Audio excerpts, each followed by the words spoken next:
What up, Doe?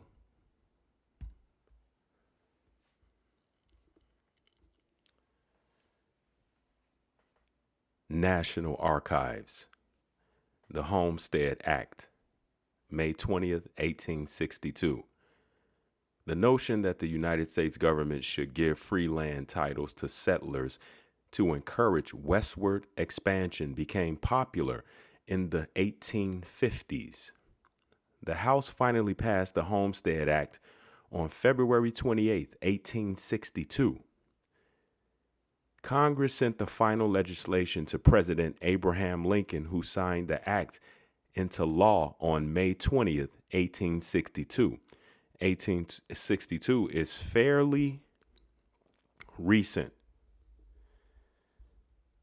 So if you trace your family and you find where they were during 1862, you'd get an idea of what was happening during that time and how it may have affected them and why it would have affected them. The Homestead Act encouraged Western migration by providing settlers with 160 acres of land in exchange for a nominal filing fee. Among its provisions was a 5-year requirement of continuous residence before receiving the title to the land, and the settlers had to be, or in the process of becoming, U.S. citizens. The Homestead Act distributed 270 million acres of land in the United States, making it arguably one of the most far-reaching pieces of legislation in American history. And you ask, how were you affected? Well, if there was such a push to get immigrants, foreigners, cultivating land and having land,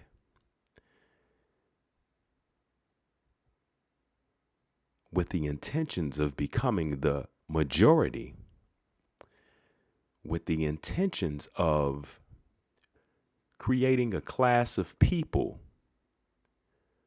who would be always loyal to their masters, the government. Smithsonian document deep dive: how the Homestead Act transformed America. Oh yeah, about the Homestead Act. Does it sound familiar? In 2024, Megan Gambino and T.A. Frail, 2012. See, most of you think when someone tells you that their relatives, their great or great great grandparents came here with a quarter in their pocket and they turned that quarter into a fortune, oftentimes the gray area is ignored. They say they had a quarter in their pocket, and then they go to the other side of the spectrum where now they are successful. Well, in the middle of that, you have to ask yourself, if you had a quarter in your pocket, what would you be? Homeless, no doubt. 150 years ago this month, President Abraham Lincoln launched the greatest land giveaway in U.S. history. The Homestead Act, signed by Lincoln on May 20th, 1862, embodied a radical promise: free land for the masses, free land for the masses of immigrants, of foreigners.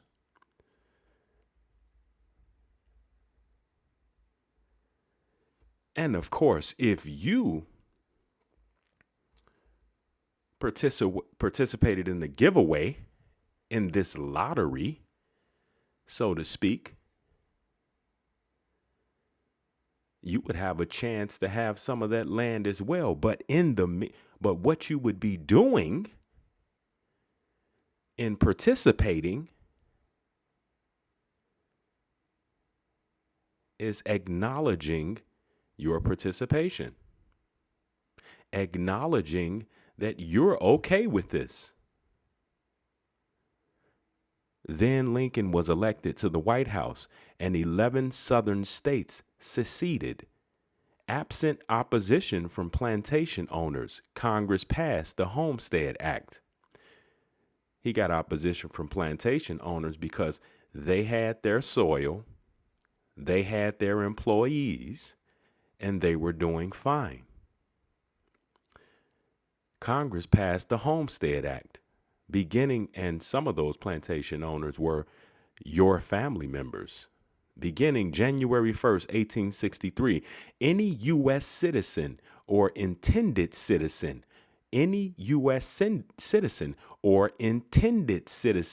look, if you want to know what happened yesterday, look at today. How many intended citizens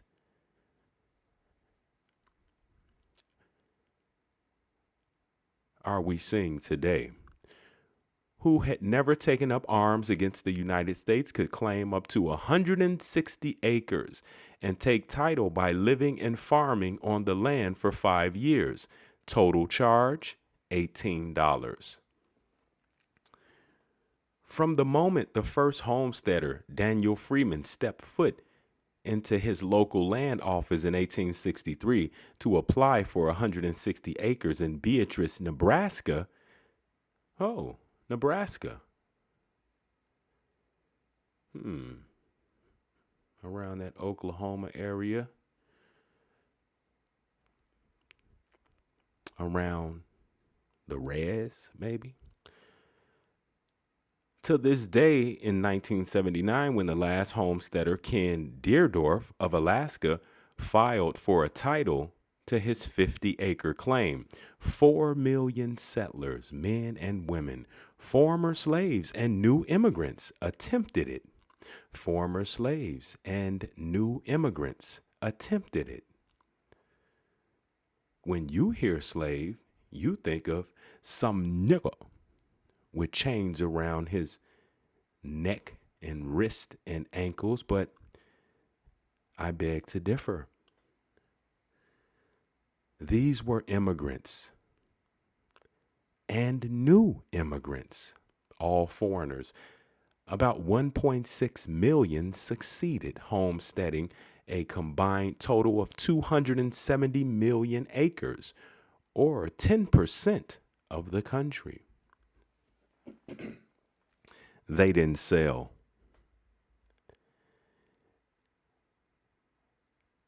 Their generations are still in those places, for the most part, ensuring that at some point they gained wealth. Why would they gain wealth just from having the soil? Well, self-sufficiency comes with having soil. And don't get me wrong, I understand. If I'm using my own mind and my own thinking, then I would say that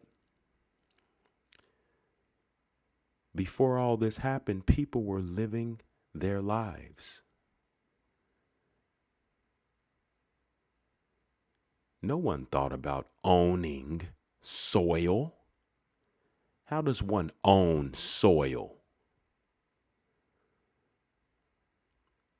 Snopes.com. U.S. illegal immigration grew tenfold from 2017 to 2023. Jordan Lyles.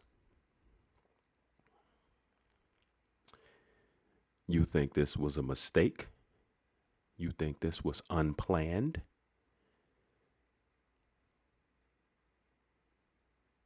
You think everyone got the notion at the same time to go and make a better life next to you? But wait, those Americans, what do they know? They don't have any culture. They don't do anything. Those niggas is lazy, right? But they want to be right next to you. As a matter of fact, they want your stuff. Somebody told them that they was going to get them your stuff. You participating in it right now.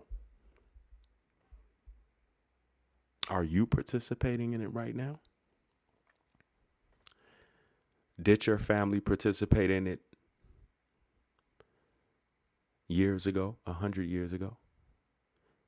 The true increase of illegal immigration in the U.S. between fiscal years 2017 and 2023 was a growth of around 6 times, not tenfold. Oh, it was 6 times, not tenfold.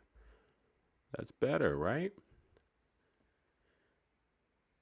WCNC.com verifying 4 claims about the Biden administration's migrant flights.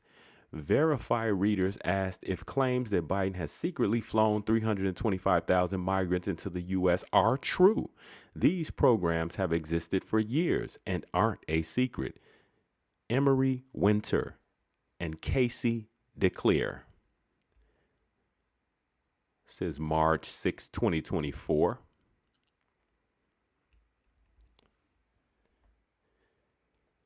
These programs are authorized by the Immigration and Nationality Act and grant migrants parole status. Parole status allows DHS to temporarily admit people into the U.S.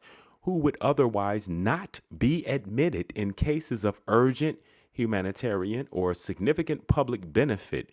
U.S. Citizenship and Immigration Service says, for example, after the Russian invasion of Ukraine, the U.S. offered parole programs for Ukrainian citizens to travel to and enter the United States. In some cases, the government authorizes a migrant to travel to the U.S. and request parole from a U.S. Customs and Border Patrol officer at the airport. This is called advanced parole.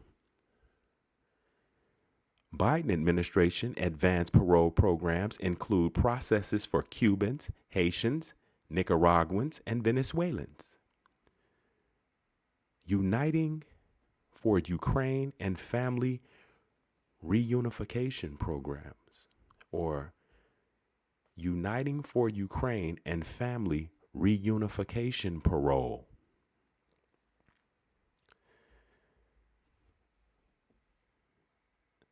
There is no official publicly available data on how many migrants enter the U.S. by air through the advanced parole process. Of course, we don't want to use a trail. We don't want to have a trail. We don't want to make a paper trail, do we? Do they?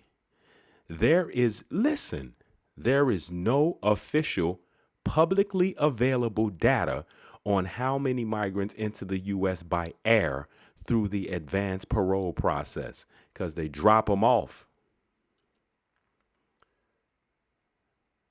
and they jog in. U.S. Customs and Border Protection data says 1.1 million migrants entered the U.S. by air in 2023. U.S. Customs and Border Protection data says 1.1 migrants, foreigners, illegal immigrants entered the U.S. by air in 2023. But those numbers include all migrants, including those who have been granted full permanent admission into the United States, into the occupiers, into the territory that the occupier occupies. With your participation, of course. People wishing to participate in one of these programs can request an appointment with CBP through the CBP One mobile app.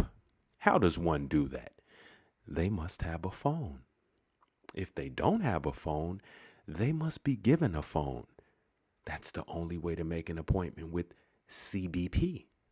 one mobile app. These appointments can be held at airports or at official ports of entry along the border. According to CBP data, 459,000 people successfully scheduled appointments through the CBP One app between January 2023 and the end of January 2024. People. Kamala Harris pushes back on voter ID laws. Makes it almost impossible, is what she said. It makes it almost impossible to need a voter ID, to need an ID. By Virginia Chamley. This is Kamala. Kamala Harris pushed back against Republican-backed laws that she said will restrict access to voting. See, it always comes down to voting, because this is the way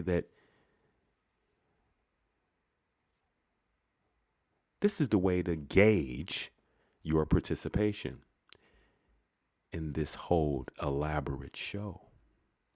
Speaking specifically about measures requiring IDs in order to vote, Harris continued, because in some people's minds that means, well, you're going to have to Xerox or photocopy your ID to send it in to prove you are who you are. Well, there are a whole lot of people, especially people who live in rural communities, that there's no Kinko's, there's no Office Max near them. Oh, so when she says photocopy your ID to send it in to prove who you are, she's talking about the people who are not going to even go to any polling place. She's speaking of people who are going to vote remotely and can't take a picture of their ID with their phone and send it that way. You know, everyone has a phone, right?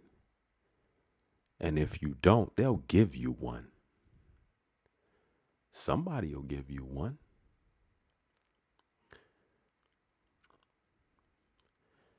She says especially people who live in rural communities, that there's no Kinko's, there's no Office Max near them.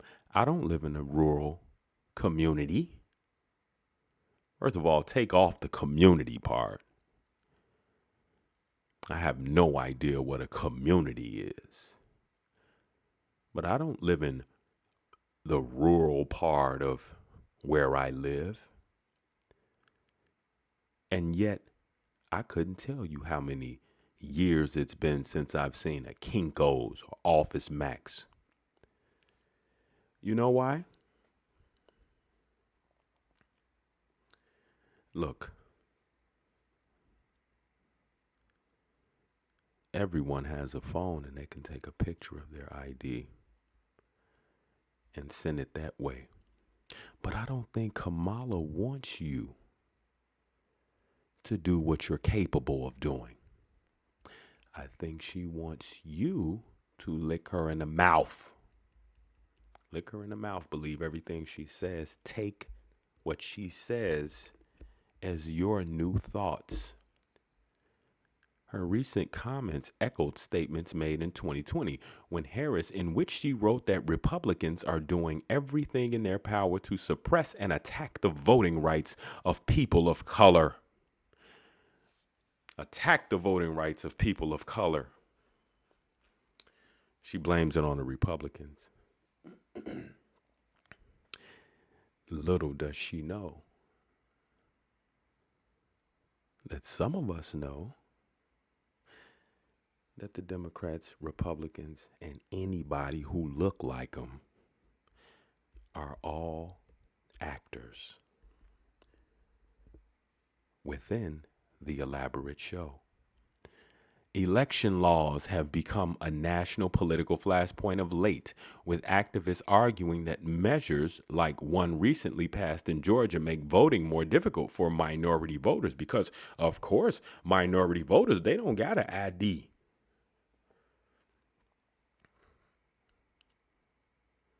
dodge the hijack with the whole minority thing as well. What they saying is you don't got an ID. You never needed an ID. This the first time you need an ID. The only time you need an ID and you don't got one is when it comes to voting, is when it comes to participating in the elaborate show. The 100-page Georgia law shortens periods in which people can request and send in mail ballots. Okay, check.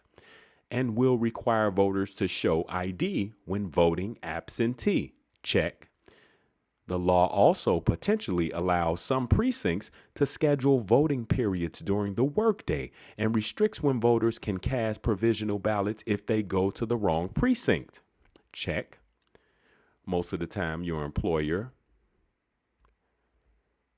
will let everyone go vote during the work day, the work week. In the weeks and months since the Georgia measure was passed by the state's Republican-led legislature, it's drawn rebuke not just from Democratic lawmakers and civil rights advocates, but also major brands and the MLB, who moved the 2020 All-Star Game as a result. Ooh, they moved the 2021 All-Star Game. They moved a game. A ball game. So the people who got a problem with someone needing an ID to vote would be the Democratic lawmakers, civil rights advocates,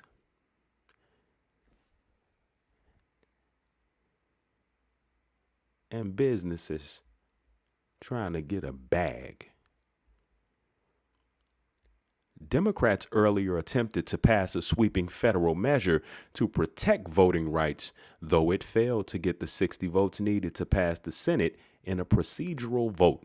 That measure, known as the For the People Act, they always are trying to appeal to your heart, to your heartstrings, to your feelings, to your emotions. They succeed most of the time, would help create a nationwide automatic voter registration system, expand mail-in voting. Who would this benefit? This would benefit people who don't have an ID. This would benefit people who don't have an identity on paper. Who would those people be? Well, we went over the Homestead Act.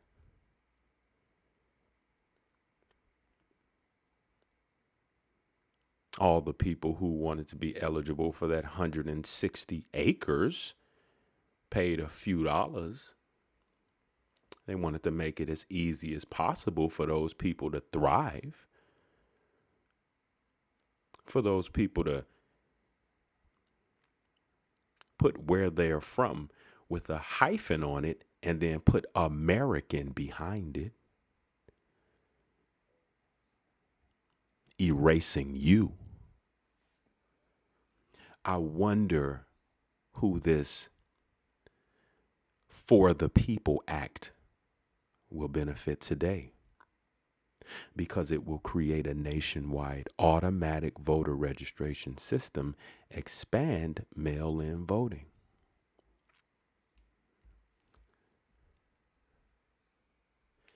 Newsweek, Supreme Court ruling renews NAACP fight. The NAACP steps into the ring.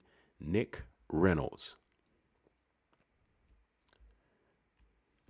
On Friday, NAACP North Carolina filed a motion to resume litigating their federal challenge to the state's recently enacted photo voter identification law after it was stayed by a state-level court due to a pending challenge in the state Supreme Court in the case Holmes versus Moore. According to the plaintiffs, the photo identification requirement would have fallen disproportionately on voters of color, potentially restricting their ability to participate in elections and giving an undue advantage to the legislature's Republican backers. So it's very clear that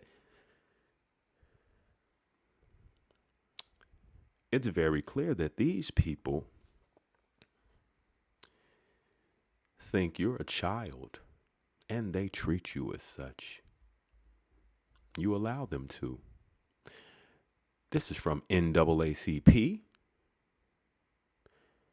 NAACP opposes discriminatory attacks on the voting rights of young voters by using stringent voter photo ID laws and other disenfranchising obstacles. You see the wording, stringent voter photo ID laws. There's nothing stringent about that. Either you got an ID or you don't. This is 2015. NAACP.org. Whereas there is an unprecedented effort nationally by some state legislators to restrict the voting rights by tightening rules for voters, including requirements for photo identification in the name of preventing fraud. They are okay with you showing a photo ID in order to get you a fifth, but they don't want you to have to show ID to elect this person who's going to try to put policy in place. Whereas proposals to change voting regulations have frequently affected younger voters, particularly college students, as well as low-income communities, racial and ethnic minorities, women, and senior citizens. Whereas, beginning in 2016, voters will need to show photo identification. However, student ID cards, including those issued by state universities, will not be accepted. In most instances, neither will an out-of-state driver's license.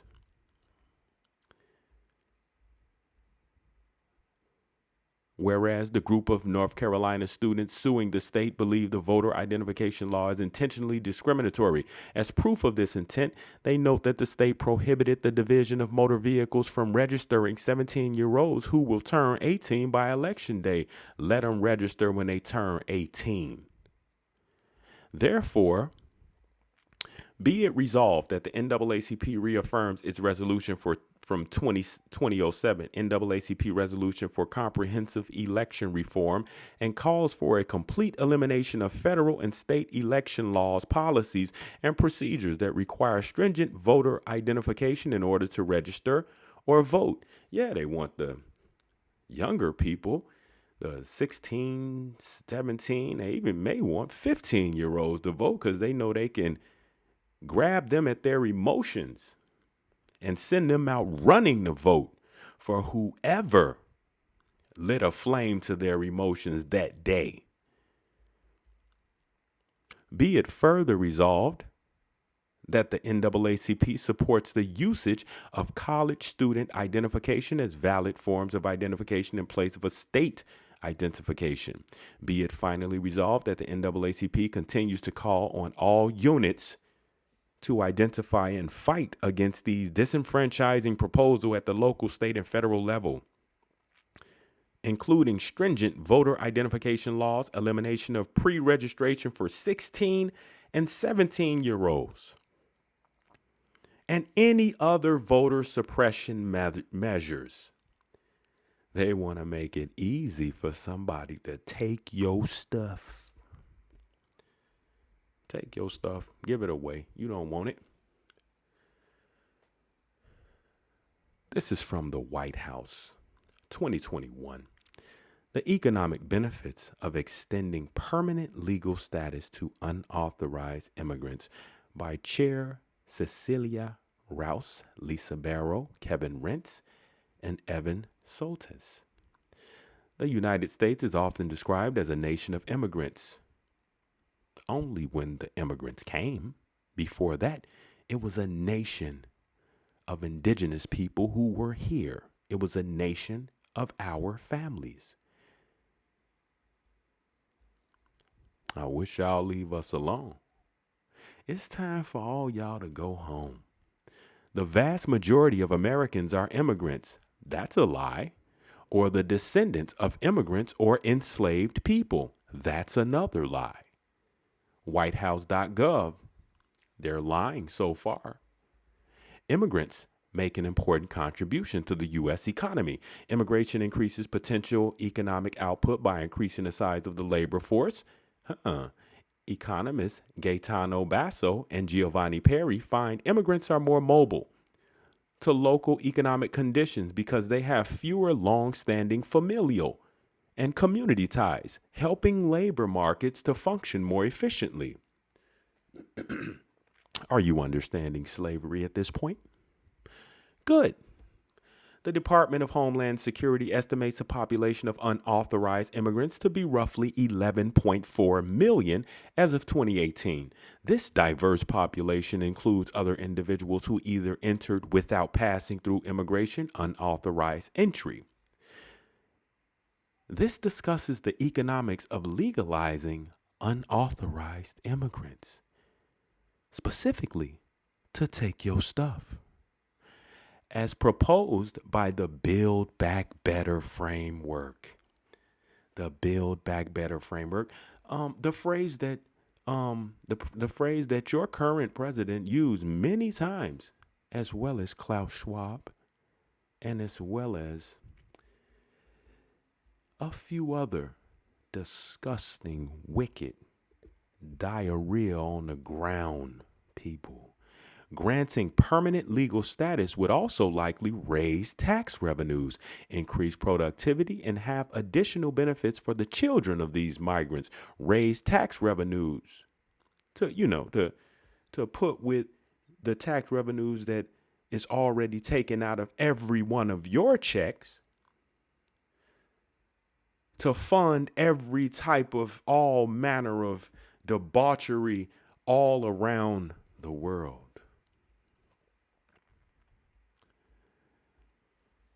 About 73% of unauthorized immigrants, adults age 18 to 65, were employed in any given year from 2014 to 2019. That's businesses conforming.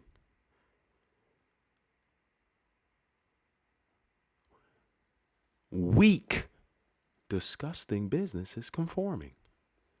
Participating. Roughly equal to the employment rates of non-citizen legal residents and U.S. citizens. Around one half of workers in the U.S. dairy industry, which in 2018 paid between $11 and $13 an hour for general labor, are immigrants, most of whom are unauthorized, here illegally.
Sorry about that.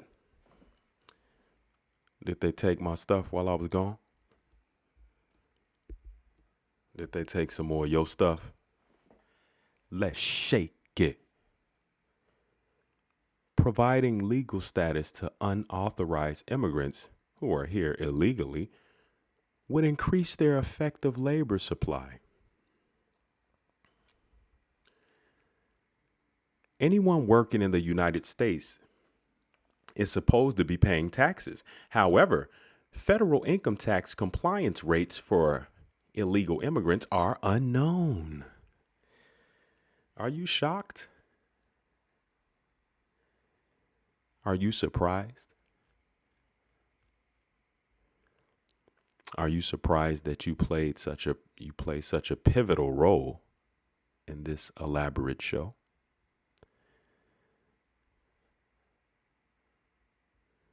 Don't feel sorry for yourself. As illegal immigrants are already in the country and many currently work and receive some forms of government benefits.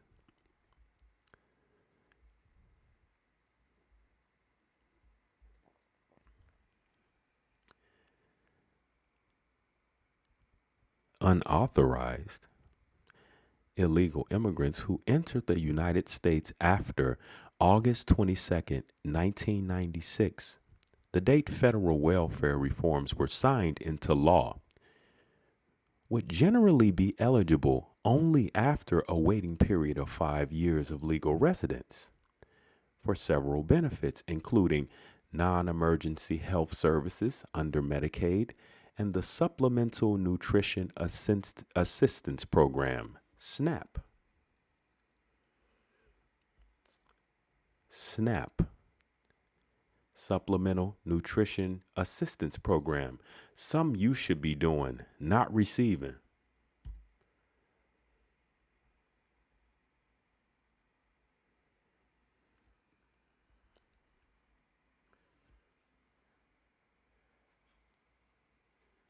Do the right thing.